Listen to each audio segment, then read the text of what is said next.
Hello and welcome guys. Dropping down fast and making sure you're one of the first to land and get a weapon ensures your survival in the early game of PUBG. This is dictated by your ability to use the new parachuting system.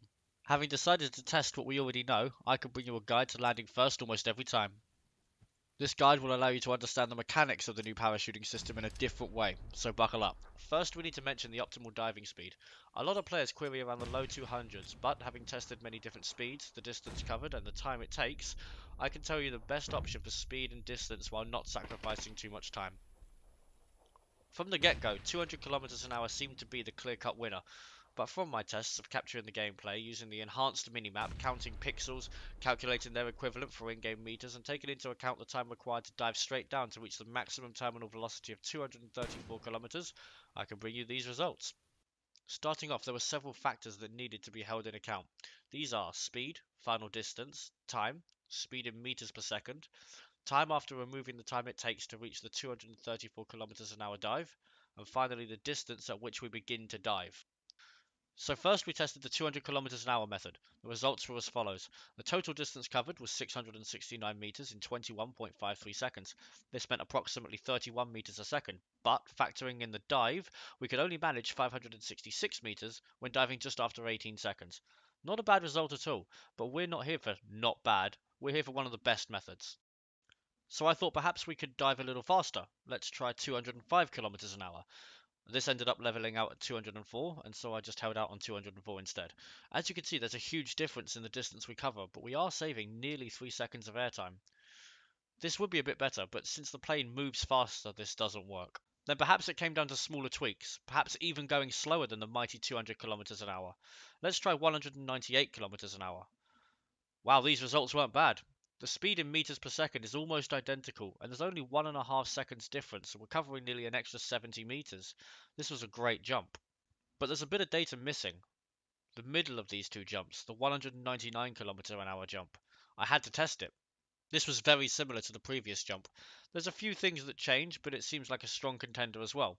We can now sort the times a little. Knowing the 204 kilometers an hour jump was not viable, we can remove that and sort the other three. The best jumping method must be in here. So it would seem logical to use the 200 kilometers an hour method. You would get down to the ground in just over 21 seconds. However, for the sake of 0.7 seconds, you can gain 57 meters, which could put you slightly closer to a building than a person who jumped less than a second before you. Now the difference is very small, but these things can matter in PUBG.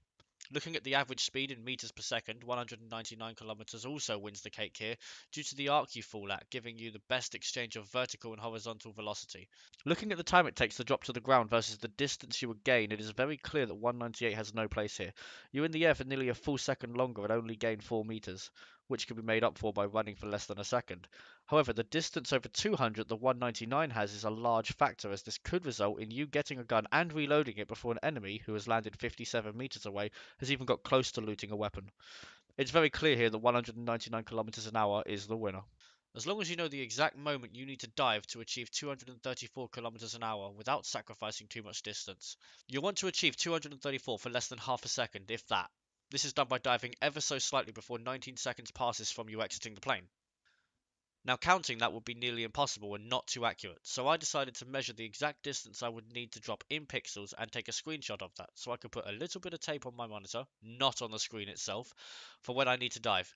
You can do the same, or use a pen or whatever you have lying around. Just be mindful of your monitor and don't damage it. I won't be held responsible for what you do.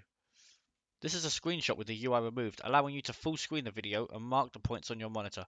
Please remember to be careful and don't make these alterations permanent. The number represents the amount of players in your squad. If playing alone, you want to jump at the marker for 1. If playing with one other player, then jump at 2, and so on. The big jump between 1 and 2 is because when playing alone you don't have any info regarding your teammates, because you don't have any, and so the distance isn't equal for the reasons of saving HUD space. I have already accommodated a little extra space so you can mark them here, and you should be safe. Moving the marks up any further will have you diving at 234 kilometers an hour for longer than necessary, and you'll be sacrificing distance. This makes certain that you can land first almost every time. So to recap, drop 700 meters from your intended target, Fly at 199 kilometers an hour until you reach the mark for diving straight down, and you can then glide while holding forwards for 120 meters to reach your target first almost every time. The gliding distance is going to depend on where you want to land, as if you want to land on a roof, you'll need to glide a little bit slower.